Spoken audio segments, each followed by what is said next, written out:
Traik 197 FM, siaran masa kini untuk bangsa. Obrolan demokrasi untuk negeri.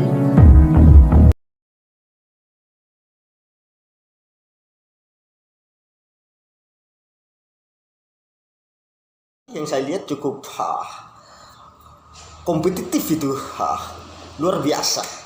Dan beberapa hari lalu saya sempat menemukan kegenjalan pada sistem inputting, makanya saya bilang jangan sampai terjadi politik olah data, karena apapun risikonya, saya adalah sebuah pemain dari topeng kejahatan politik di tingkat daerah, tapi teknis kerjanya itu lumrah dan kita semua tahu itu. Apalagi saya adalah mahasiswa yang berlatar belakang sosial politik, dan konsentrasi khususnya adalah terhadap yang namanya strategi politik gitu. Saya berpengalaman di konsultan politik di bawah media intelijensi konsultan. Alhamdulillah itu, makanya saya bilang jangan terjadi menimbulkan sebuah asumsi publik. Terima kasih kepada KPU yang berusaha untuk transparan, mengakui kesalahan, itu yang terpenting sebagai sebuah lembaga negara yang independen.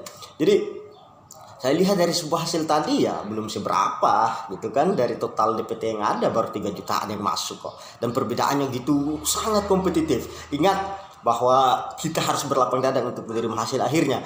Kalau ditanya secara pribadi siapa yang akan kamu yakin siapa yang menang, saya tidak pernah memilih orang yang kalah dalam pertarungan. 2014 saya memilih Jokowi, dan 2019 saya memilih Prabowo. Saya tidak pernah salah dalam menentukan pilihan, ingat itu.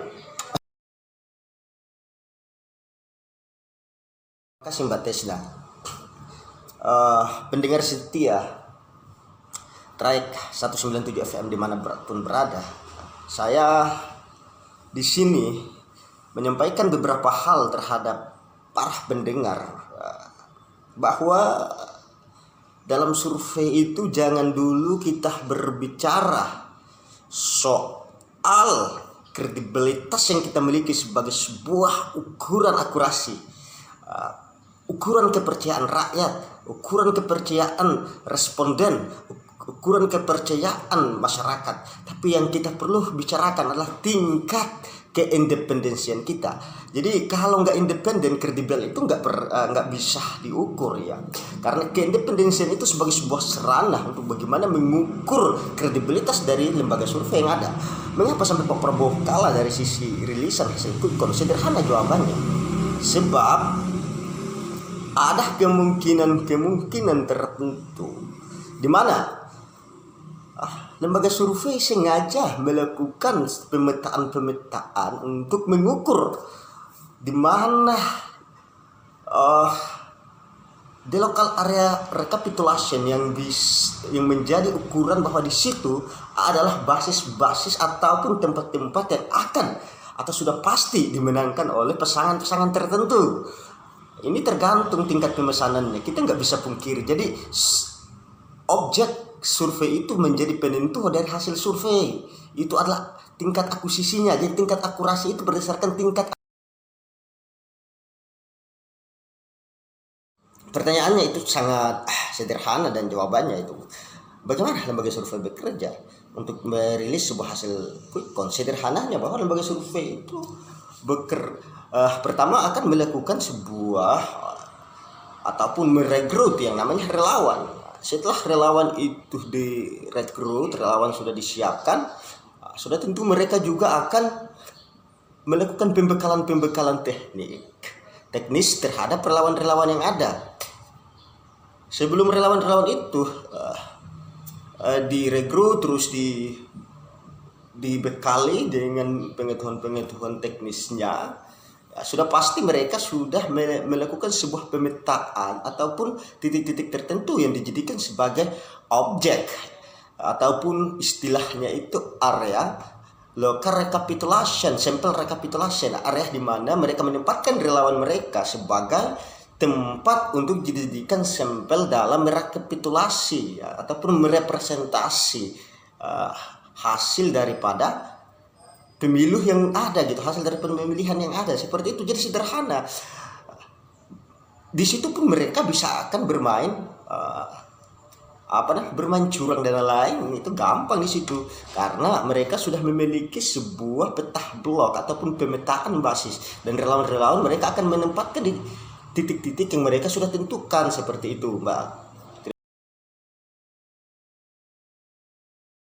Bukan sebuah representasi. Hasil survei itu hanyalah memberikan gambaran terhadap kita, kurang lebih akan terjadi persaingan ataupun pemenangnya kurang lebih seperti ini, bukan merepresentasi berapa sih sampel area rekapitulasi mereka dari totality. Apakah sudah mencukupi grafik persentase 50%? Saya kan selalu katakan gak sampai 1% kayaknya itu kalau kita melihat persentase daripada sampel yang mereka jadikan sebagai objek daripada rilisan hasil quick count mereka. Jadi itu nggak bisa menjadi sebuah ukuran secara ilmiah maupun matematik gitu, nggak boleh lah. Berapa, nggak sampai persentase kok, 1% kok, apalagi merepresentasi sebuah kemenangan, nggak bisa itu, Mbak. Seperti itu jawabannya.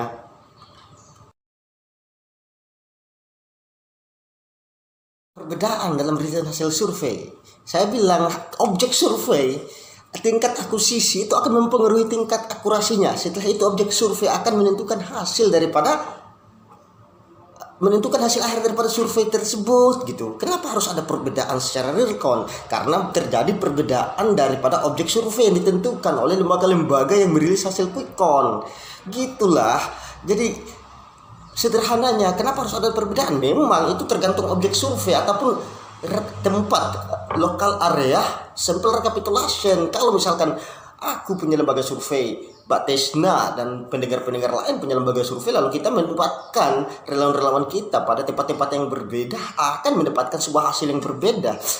Karena ini pemilihan yang berhubungan dengan nurani. Tak semua orang pasti memilih hal yang sama, dan tak semua tempat pasti memiliki sebuah presentasi hasil yang sama. Seperti itu.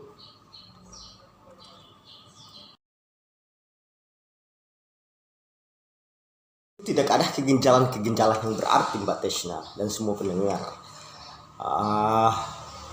Baik dari sisi matematiknya pun tidak ada kegenjalan.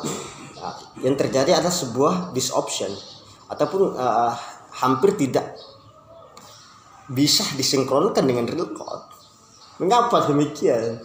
Saya lihat digit perbedaannya itu jauh di atas 3%. Tapi hasil akhir sekarang seperti kita preview kembali ke awal bahwa tadi perbedaannya itu digitnya nggak jauh, ya kan, dari total suara yang sudah masuk di atas 4 jutaan kalau nggak salah tadi ya, Mbak Tesna, ya kan, itu digitnya nggak jauh, hanya perbedaan di angka 7 ribuan seperti itu. Jadi nggak ada kegenjalan, tapi memang susah kita mensinkronkannya dari quick count dan real count seperti itu berdasarkan presentasi dan grafik statistik. Masyarakat Indonesia senusa sebangsa setanah air, untuk mas saudara saya menggunakan bahasa Ambon, untuk mas saudara semua yang hari ini dan 3 hari lalu yang berkeyakinan Nazarah, berkeyakinan Katolik Protestan, selamat merayakan dan memperingati Paskah Kristus, Jumat Agung, dan Sabtu Suci. Semoga akan memberikan sebuah energi terhadap bangsa, karena bangsa kita bangsa yang beriman karena bertuhan, beragama pasti bertuhan, dan beragama pasti beriman. Kita tetap berdiri di bawah satu bendera yang sama, berpentangan yang sama, kita tetap memiliki satu falsafah yang sama. Itu yang terpenting di sini. Kita semua harus menahan diri, menunggu hasil akhir dari lembaga-lembaga negara yang telah diberikan kepercayaan untuk menjadi atau menjalankan hajat negara tersebut. Untuk semua pendukung Prabowo Sandi, tetap semangat. Kita hakul yakin bahwa kebenaran tetaplah kebenaran. Kata Tan Malaka, kebenaran itu tetaplah kebenaran. Walaupun kebohongan itu berjalan atau berlari secepat apapun, tetap akan dikejar oleh kebenaran. Maka itu hakul yakin, tetap semangat. Jangan pernah genjot.